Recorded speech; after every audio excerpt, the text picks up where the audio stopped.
What if the fatigue you've been feeling isn't just aging? What if the memory lapses, the weak muscles, the low mood, the fragile bones? What if none of that was inevitable? What if a large part of it came down to something invisible, something measurable, something that millions of older adults are experiencing right now without ever being told? There is a silent epidemic happening in people over 70. It doesn't make the news, it rarely gets discussed at routine checkups, and yet researchers and doctors who study aging consistently rank it as one of the most common and most consequential health issues in older adults worldwide. It's vitamin deficiency, not one, but several. And the way they interact with the aging body after 70 is something that too few people truly understand. Here is what makes this so important. The symptoms of vitamin deficiency in older adults are almost never dramatic. They don't arrive suddenly, they creep in slowly as fatigue that gets blamed on age, as mental fog that gets dismissed as normal forgetfulness, as muscle weakness that gets chalked up to just getting older. Because the signs are gradual and easy to explain away, they go unaddressed for months, sometimes years, and all the while the deficiency deepens. Today, we are going to change that.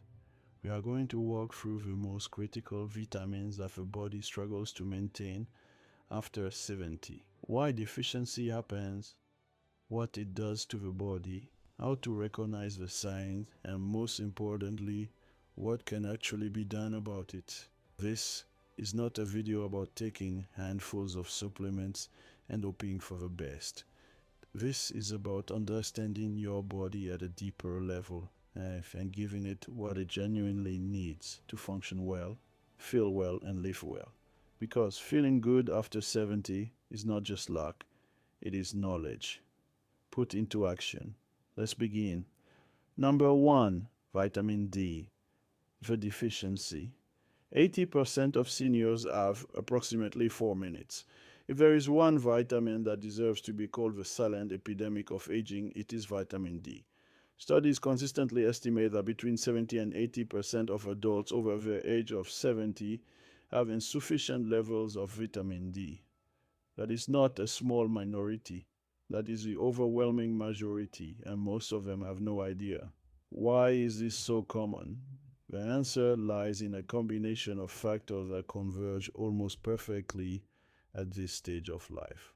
First, the skin. Vitamin D is unique among vitamins because the body manufactures it primarily through sun exposure. When ultraviolet B rays from sunlight hit the skin, they trigger a chemical reaction that produces vitamin D.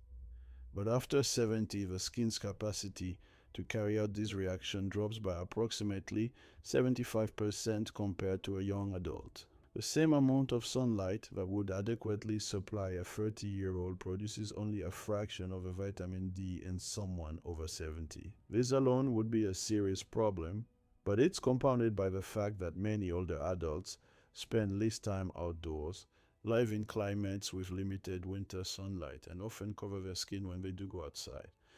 Second, the kidneys. Even when vitamin D is produced in the skin or consumed through food, it must be converted into its biologically active form by the kidneys. After 70, kidney function naturally declines, and with it, this conversion becomes less efficient. The body may have what appears to be adequate vitamin D in the bloodstream, but if it cannot be activated properly, it cannot be used. Third, body fat. Vitamin D is fat soluble, meaning it is stored in fat tissue. As body composition changes with age, more vitamin D can become sequestered in fat stores, making it less available to the tissues and organs that need it. So, what does vitamin D actually do? And what happens when there isn't enough? Vitamin D is far more than a bone vitamin, though its role in calcium absorption and bone density is critical and well established. What is less widely known is that virtually every cell in the human body has receptors for vitamin D. It regulates immune function, reduces chronic inflammation, supports muscle strength, influences mood and brain chemistry, and plays a role in cardiovascular health. When vitamin D is deficient, the consequences are wide ranging. Bones become more fragile as calcium absorption falls. Muscles weaken and fatigue more easily, a connection that is often missed entirely. Immune defenses become less robust, making the body more vulnerable to infections and slower to recover. Depression and low mood become more common, as vitamin D plays a direct role in serotonin production. And research has increasingly pointed to links between low vitamin D and higher risk of cognitive decline. The cruelest part of vitamin D deficiency is how quiet it is. There is no dramatic symptom, just a gradual accumulation of feeling less well than you should. Tiredness that doesn't lift, aches that don't fully resolve, a general sense of heaviness that becomes easy to accept as just aging.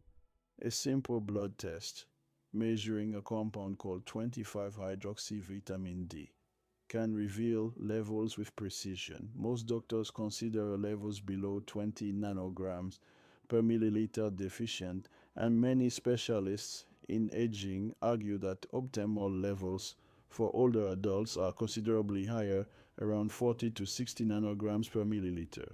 Food sources of vitamin D include fatty fish like salmon, mackerel, and sardines, as well as egg yolks and fortified dairy and plant milks. But for most people over 70, diet and limited sun exposure are not sufficient to maintain optimal levels, and supplementation, guided by a doctor and monitored with regular blood tests, becomes a practical and important tool. The goal is not to take supplements blindly. It is to know your levels, understand what they mean, and work with a healthcare provider to bring them into a range where your body can truly function at its best. Number 2, vitamin B12. When the nervous system goes hungry, approximately 4 minutes. Vitamin B12 deficiency is the great impersonator of aging.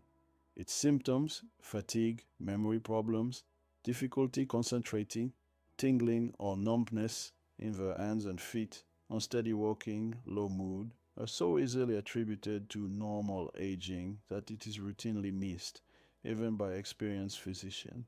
And yet it affects an estimated 20% of adults over 60, with rates climbing higher after 70. Understanding why requires a brief look at how B12 is absorbed, because it is one of the most complex absorption processes of any nutrient.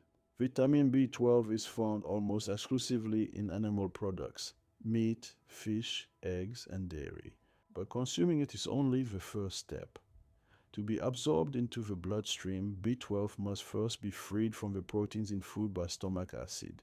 It then binds to a protein called intrinsic factor, produced by cells in the stomach lining, which carries it to the small intestine where it is finally absorbed.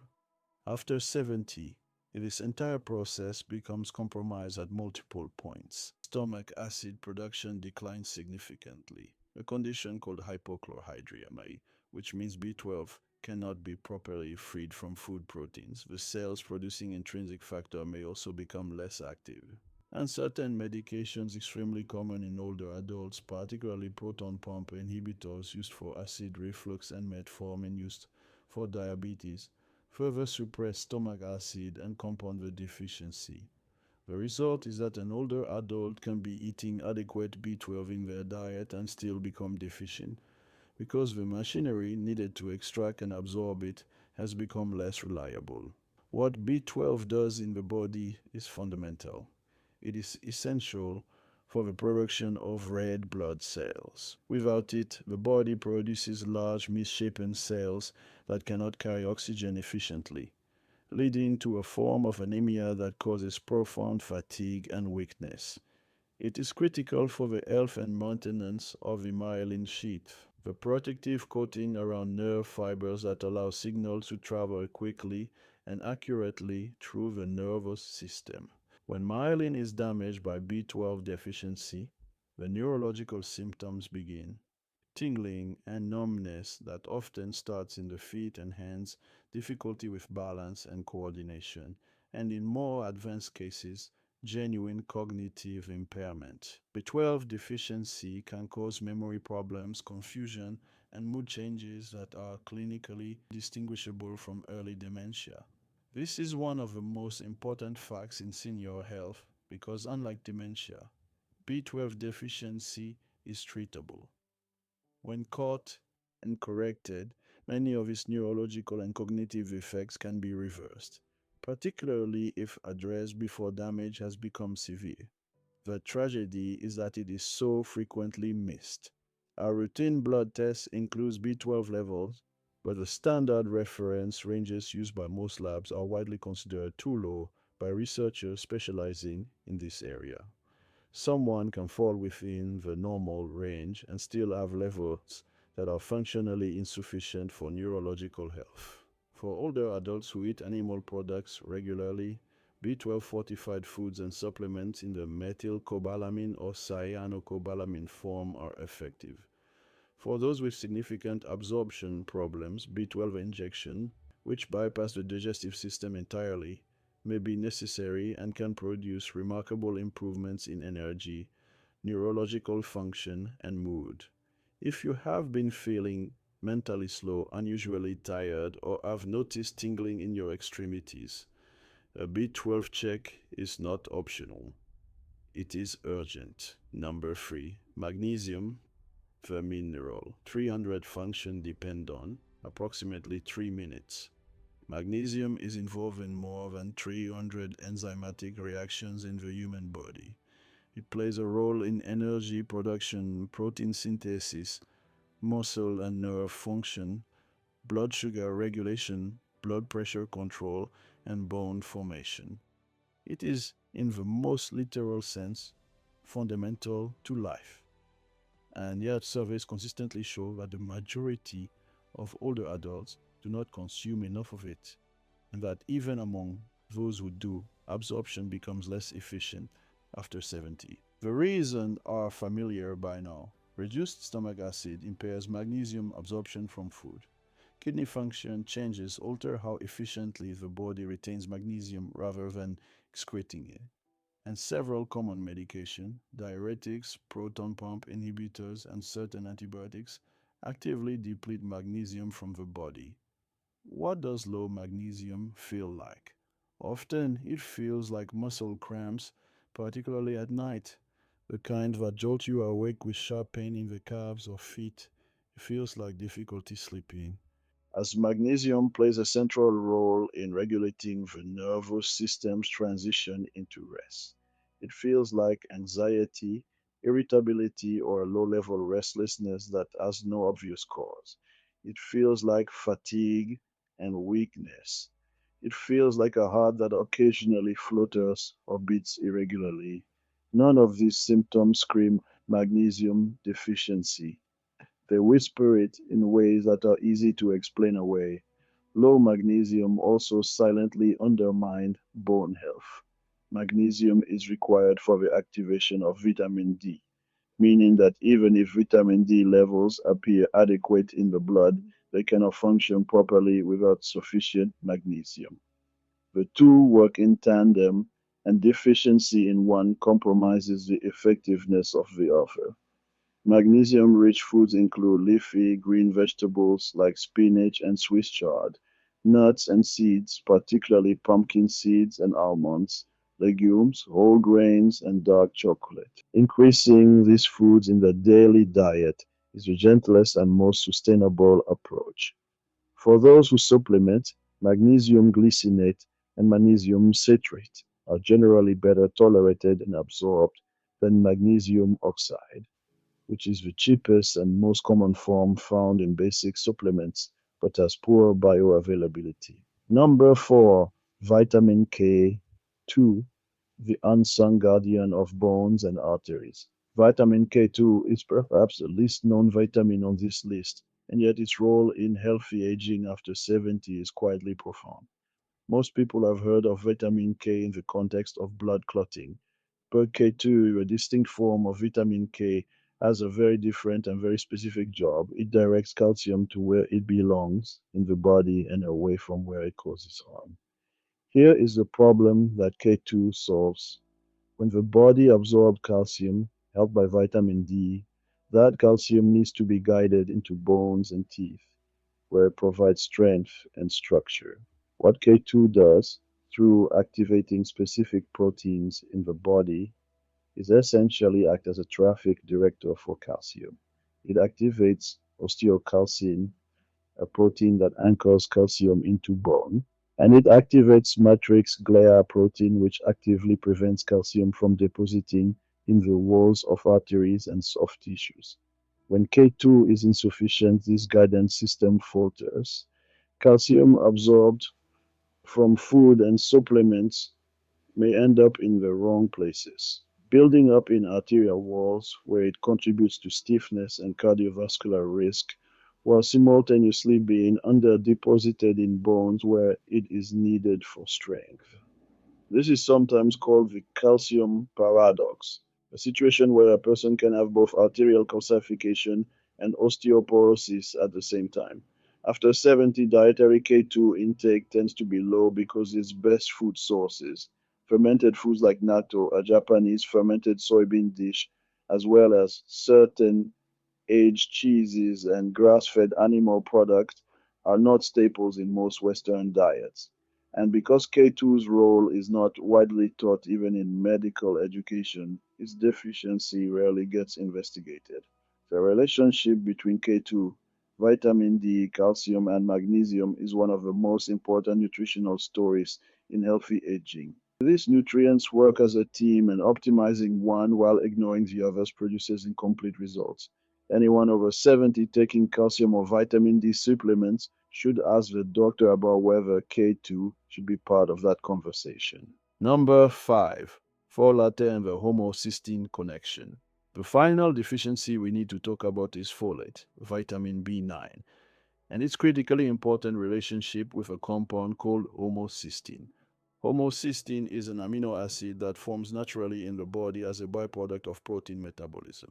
In a healthy, well nourished body, it is quickly converted into harmless byproducts through a process that requires folate, vitamin B12, and vitamin B6. When these vitamins are insufficient, homocysteine accumulates in the blood. Elevated homocysteine is now recognized as a significant independent risk factor for cardiovascular disease, stroke, and of particular concern for older adults, dementia, and Alzheimer's disease. Research from Oxford University found that older adults with high homocysteine levels experience brain shrinkage at nearly double the rate of those with normal levels. And supplementing with B vitamins, including folate, was shown to significantly slow this shrinkage. After 70, folate deficiency becomes more common for several reasons. Appetite often decreases, reducing overall food intake. The absorption of folate from food becomes less efficient, and alcohol consumption, even moderate, interferes with folate metabolism, a factor that goes unrecognized in many older adults. Folate is found abundantly in dark leafy greens, spinach, kale, romaine lettuce, as well as in legumes, asparagus, broccoli, and fortified grains. Increasing these foods is both effective and beneficial for overall health. For those who supplement, methylfolate is a more bioavailable form than standard folic acid, particularly for older adults. The homocysteine folate connection is one of the most actionable pieces of information in senior health. A simple blood test reveals homocysteine levels. If they are elevated, addressing folate, B12, and B6 intake can produce measurable improvements in cardiovascular risk, in brain health, and in overall vitality. Closing approximately 1 minute. What we have covered today is not just a list of vitamins. It is a map of how the aging body changes its relationship with nutrition, and how paying attention to that map can change the quality of every day that follow. Vitamin D, vitamin B12, magnesium, vitamin K2, folate. 5 nutrients, each one quietly critical, each one commonly deficient after 70, and each one, when properly understood and addressed, capable of making a genuine, meaningful difference in how you feel, how clearly you think, how strongly your body moves, and how well you are protected against the conditions that most threaten healthy aging. The most important step is also the simplest. Ask your doctor to check your levels, not as a general request, but specifically via vitamin D, B12, magnesium, folate, and homocysteine. These tests are straightforward. Their results are informative, and acting on them is one of the most concrete things you can do for your health right now. You deserve to feel well, not just adequately, not just fine for your age, genuinely well. The knowledge is here, the tools exist, and the years ahead are absolutely worth investing in. Thank you for watching. If this video helped you, share it with someone you care about. It could make a real difference in their health. Subscribe for more honest, practical content on living well after 70. And remember, your body is not working against you. It is asking for what it needs. Today, you learned how to answer